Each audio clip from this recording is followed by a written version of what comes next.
What are you taking away from this visit? It's really unfortunate. And for me, it's like, it makes me want to get closer to God.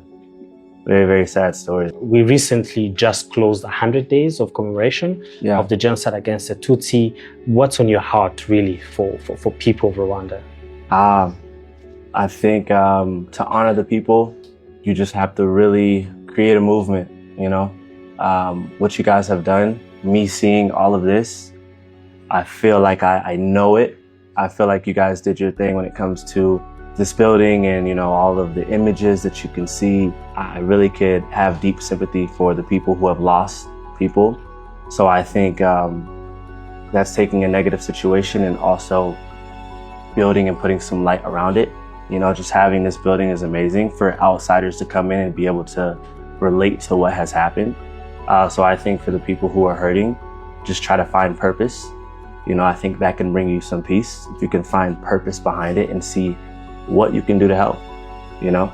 And that might just be spreading a message or, you know, looking for ways to create peace within others. You know, even if it's just one person, making their day, making them smile, I feel like can make them feel better. I think for all the ones who have passed, we don't want it to go in vain.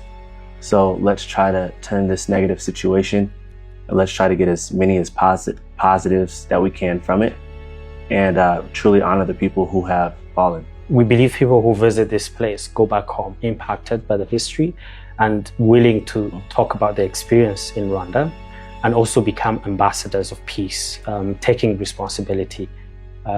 Talking about this personal responsibility, what are you going to do back in your community? Oh, for me, which is number one for everything, I'm gonna stay prayed up.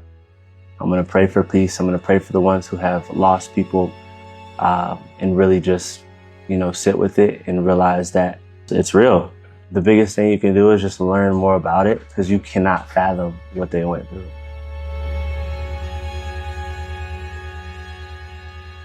Ubumono, love.